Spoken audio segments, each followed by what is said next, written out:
Hey guys, it's Lexi, and in this video I'll be talking about how to write a personal statement for dental residency programs. So when you're writing your personal statement, you can kind of think of it like an interview before the actual interview. So maybe think of the questions that you might be asked for the particular residency that you're applying for. You want to make sure that your personal statement is a unique story about you. You don't want to have a cliche personal statement that could really be about anyone. You also want to make sure that it's interesting and engaging, because you want to make sure that whoever's reading your personal statement is actually going to read the entire thing and enjoy what they're reading. And so going with that, it's better to show than to tell. And what I mean by that is, instead of saying that you have a particular trait or quality, you can give examples or evidence that is going to support what you're saying. And then you won't actually have to necessarily list out the qualities, although you can do that, but you want to make sure that they're actually demonstrated through examples. Another thing is to make sure that you're specific, and that goes along with giving concrete examples of whatever you're trying to convey, and then make sure that you don't have any grammatical mistakes. A lot of the times it's hard to see grammatical mistakes on our own, and so it can be useful if you have someone else read your personal statement. As you're writing your personal statement, one of the hardest things is to determine what exactly you want to talk about. And there's not really one right question that you have to answer, but I have a few questions here listed that can kind of give you some inspiration when you're writing your personal statement. I would say it is important to at least have something about who you are,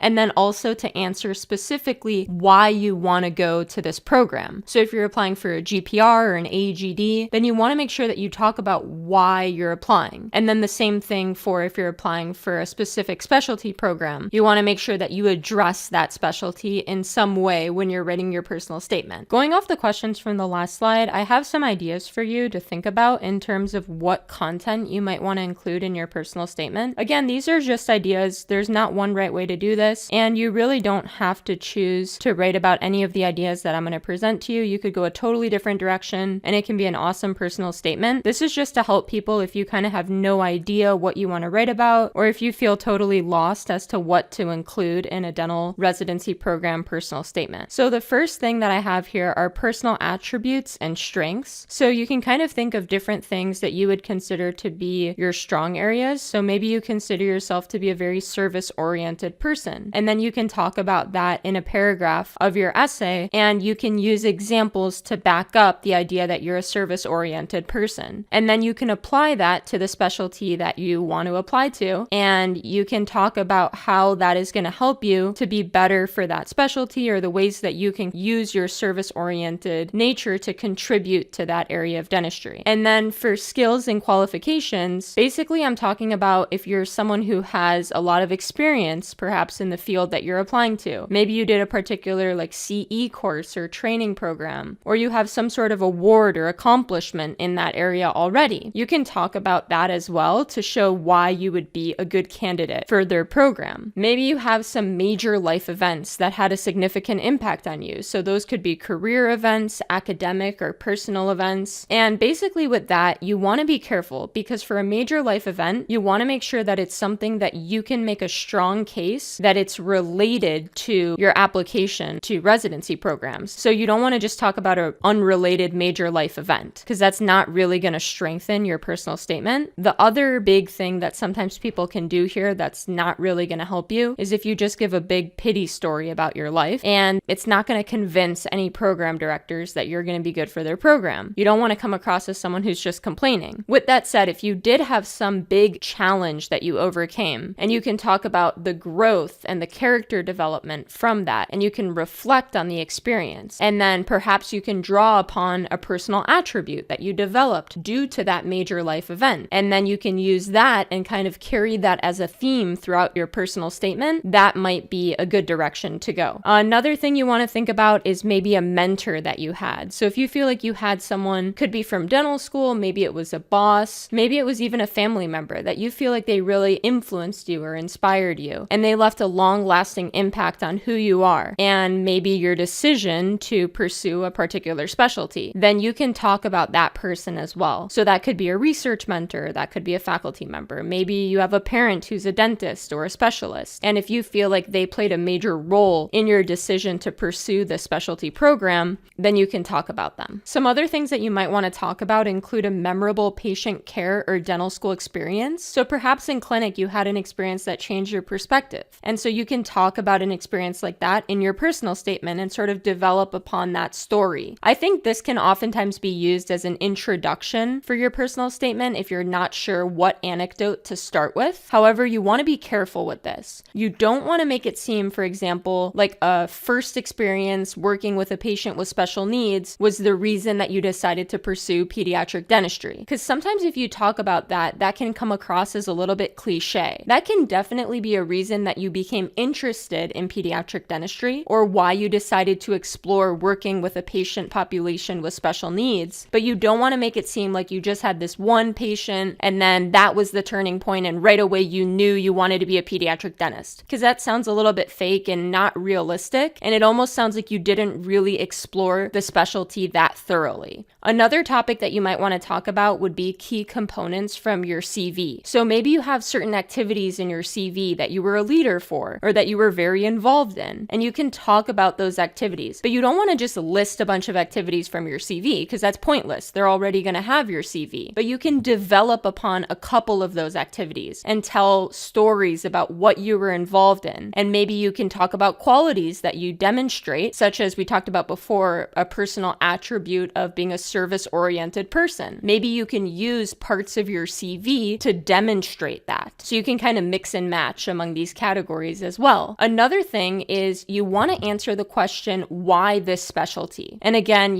the same idea for why a GPR or why an AEGD. Like, why not just go straight into practice? And you want to make sure that you're giving a genuine and a realistic perspective. So this kind of goes along with what I said for the memorable patient care experience. You don't want to say that there was just a single experience that made you decide you wanted to do something for the rest of your life, but rather you want to show that you've really thought about this and that you've exposed yourself. So you can talk about what exposure you have to the specialty. You can talk about what you think would be the rewarding aspects of going into this field and what you feel like you can contribute. A lot of the times program directors will receive personal statements about what you want to get out of the program. So maybe you're applying to a GPR and you say that you really want to learn molar endo and third molar extractions, and you talk about all of the patient management experience that you want to get, and they hear this from all of the applicants, but you really want to talk also about what you can give to the program. Like, what is it about you that you can contribute, whether it be through your personality traits or your leadership experience or your patient management experience or your aspirations for research or whatever it might be. But you want to talk about how you can give to the program, not only about what you can get out of the program. So I think it's good to find a balance between those two. You could also talk about the future of the specialty, like where do you see this specialty going? And are you excited about the future of the specialty? Hopefully you are, otherwise you wouldn't really be applying for that specialty. So you could kind of touch on that as well. And then finally, I would talk about your career goals beyond residency. So maybe talk about if you want to go into academia versus private practice. Do you want to treat underserved areas? Maybe you want to do some international service work or maybe work for the military. I think talking about those goals that you have beyond residency is really going to show that you've put thought into the entire, not just residency program, but the entire career that you're looking to have. And it's more like you see the residency program as a step in order to achieve your future career goals. And that makes it seem like you've really thought through everything and you're not just applying to this residency program on a whim. So when you're writing your personal statement, you want to make sure that you're thinking about what program you're applying for. And then you can tailor the personal statement to make sure that it's answering questions that you know would be important for that particular program. So for example, let's say you're applying to a general practice residency program. You want to think about what is that going to entail and how can I convince the program director that I'm going to be a good fit for this type of a program. So you know that you're going to be working with medically complex patients. So you could talk about that. You also know that you're going to be working with interprofessional and interdisciplinary collaboration. So you're going to have to be able to work on a team of healthcare providers. That could include pharmacists, nurses, social workers, physicians, and you want to prove that you're someone that is capable of working well on a team. You also want to consider patient management. You're probably going to be working with patients with special needs, and so you can talk about behavioral management techniques. You also want to remember that you're going to be dealing with some complicated diagnoses in a hospital setting. You're going to be having to do complex treatment planning. And so those are other topics that you want to talk about in your personal statement, potentially to help convince the program director that you're going to be a good fit for this program. Likewise, if you're applying to specialty programs, you want to think about the particular specialty that you're applying to and make sure that you've really thought about the rewarding and challenging aspects of that specialty. So one of the hardest things to decide is how to actually start your personal statement. And I think a lot of people take the approach of starting with an anecdote, and I think that's great. Any type of interesting or engaging story that's going to get the reader's attention right from the beginning, as long as it's related to the rest of the statement, can be a helpful tool. You also want to make sure that you allow your first paragraph to really set the stage for the rest of your essay. So if you're going to do an anecdote in the first paragraph, just make sure that it's related to the rest of the personal statement and that it's really adding to the statement and it's not just some random story that really isn't related to your reasons for pursuing that specialty or that residency. And then also another thing to consider, you might want to have like a thesis statement. And I don't mean necessarily a formal thesis statement, but you could have a statement at the end of your first paragraph that kind of guides the reader into what you're going to be talking about in the rest of the essay. And that can serve as a helpful way of summarizing the main points that you're going to be talking about. Here I have a list of some things to avoid in your personal statement. You want to make sure that you're not using the same or almost the same personal statement that you use for dental school applications, because you want to show that you've grown in the last 4 years. You also don't want to repeat everything that you already put on your CV. Make sure that your personal statement isn't too depressing in its tone, so you don't want it to be a pity story about your life. It's okay to include obstacles that you've overcome, but instead of having a depressing tone about all of the hard things that you've had to go through, you want to have a positive tone to show what you've learned and how you've grown from those experiences. With that said, you shouldn't include obstacles that you have not yet overcome. You don't want the admissions committee to question if you have sufficient mental health to sustain a rigorous dental residency program. Also, make sure that you're not talking too much about events in the distant past. It's okay to mention things from the past, but you also want to develop upon them and talk about more recent events. You want to make sure that you're not only answering why this specialty, and then also that you're not only making it about yourself. So you should have some balance talking about yourself and also talking about the specialty that you want to pursue. So I wanted to share with you guys the process that I used for writing my personal statement for endodontic residency programs,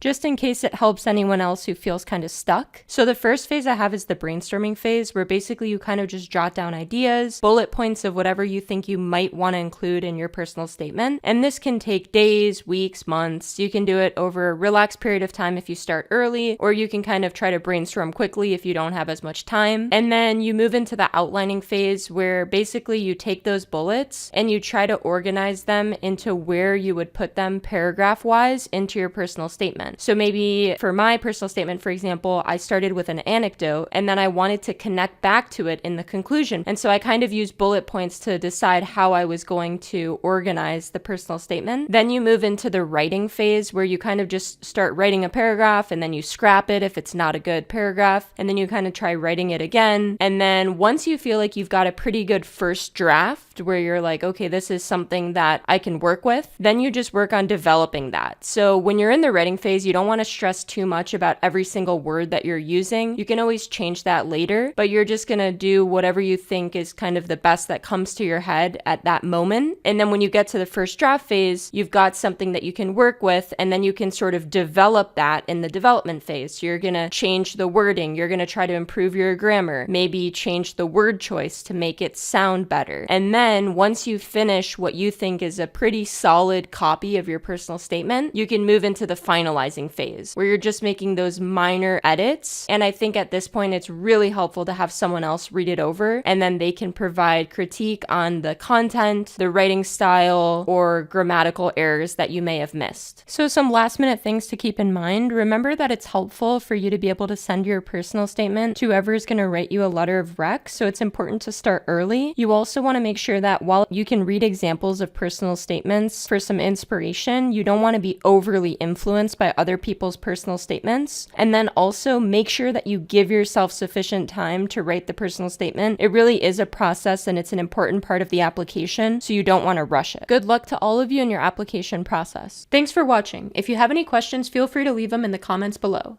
If you enjoyed the video, make sure to give it a thumbs up, subscribe, and also hit the notification bell so that you can stay up to date when I upload new videos.